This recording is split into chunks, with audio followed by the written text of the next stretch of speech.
నమస్కారం. ముందుగా నాగరాజన్ సుబ్రహ్మణ్యం గారితో కనెక్ట్ అవ్వండి. వాట్సాప్ నంబర్ 9704678444 లేదా నాగ్లింగ్ వెల్ బ్లాగ్ ను సందర్శించండి. ఇప్పుడు మన నెట్వర్క్ మార్కెటింగ్ మరియు డైరెక్ట్ సెల్లింగ్ యొక్క ప్రాముఖ్యత గురించి మాట్లాడుకుందాం. హాయ్ అందరికీ, నేను మీ పేరు. ఈ రోజు మన నెట్వర్క్ మార్కెటింగ్, డైరెక్ట్ సెల్లింగ్ మరియు చైన్ లింక్ గురించి మాట్లాడుకుందాం. ఎందుకు చాలా మంది వీటిని నమ్మడం లేదో, వీటిని నకిలీగా భావిస్తున్నారో తెలుసుకుందాం. కానీ నిజం ఏమిటంటే వీటి భవిష్యత్తుకు మంచి అవకాశాలు అందిస్తాయి. ప్రతి సంవత్సరం 1 కోటి విద్యావంతులైన యువతను పని ధరంలో చేరుస్తున్నారు. కానీ ఈ పెరుగుదలకు గరలు లేవు. ఇది ప్రత్యేకంగా గ్రామీణ మరియు పతివర్గ ప్రాంతాలలో వాస్తవం. అక్కడ సాంప్రదాయ ఉద్యోగాలు తక్కువ. డైరెక్ట్ సెల్లింగ్ భౌగోళిక పరిమితులు లేకుండా ఒక మార్గాన్ని అందిస్తుంది. ఆ సిస్టంలో మనం 3 నుండి 4 సంవత్సరాల పాటు కష్టపడి పనిచేస్తే స్థిరమైన స్థాయికి చేరుకుంటాము. ఇది కేవలం మనకే కాదు, మన పిల్లలు మరియు వారి పిల్లలకు కూడా ఆదాయం అందిస్తుంది.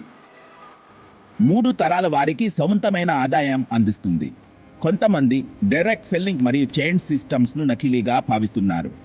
కానీ నిజం ఏమిటంటే ప్రతి సంస్థ, ప్రతి వ్యవస్థ, ప్రతి టీం కూడా ఒక చైన్ సిస్టమ్ ద్వారా నడుస్తుంది. ఉదాహరణకి మనం క్రికెట్ ను ప్రేమిస్తాం.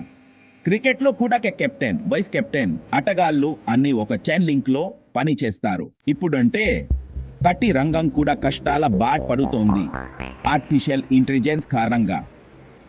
ఈ నేపథ్యంలో డైరెక్ట్ సెల్లింగ్ మరియు నెట్వర్క్ మార్కెటింగ్ అనేవి భవిష్యత్తులో మనకు అవకాశాలు కల్పిస్తాయి.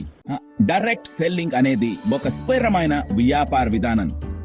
మనం కష్టపడి ఆత్మవిశ్వాసంతో పని చేస్తే తగిన ఫలితం పొందొచ్చు. ఇది మాత్రమే కాదు, మనకు ఎటువంటి అసురక్షితాలు లేకుండా నిరంతరం ఆదాయం అందిస్తుంది. మనకు చాలా మంది డైరెక్ట్ సెల్లింగ్ ద్వారా విజయం సాధించారు. బిల్ గేట్స్ కూడా తన విండోస్ సాఫ్ట్వేర్ ను డైరెక్ట్ సెల్లింగ్ ద్వారా మాత్రమే అమ్మారు. మీరే ఆలోచించండి, మన సమాజంలో చాలా అంశాలు కూడా చైన్ సిస్టమ్ ఆధారపడి నడుస్తాయి. మన విద్యా వ్యవస్థ కూడా ఒక చైన్ సిస్టమ్. ఈ నేపథ్యంలో డైరెక్ట్ సెల్లింగ్, నెట్వర్క్ మార్కెటింగ్ అన్నవి నమ్మకానికి, విజయం సాధించడానికి మంచివి. స్నేహితులందరికీ నా అభ్యర్థన చైన్ సిస్టమ్ లేదా టీమ్ వర్క్ అన్ని ఒకటే. వాటిపై విమర్శలు చేయడం లేదు. కొంతమంది తప్పు చేస్తే అది అందరినీ తప్పుగా అనడం కాదు. మనం సమాజంలో జీవిస్తున్నాం అంటే అది నమ్మకంతో, అంకితభావంతోనే సాధ్యమవుతుంది.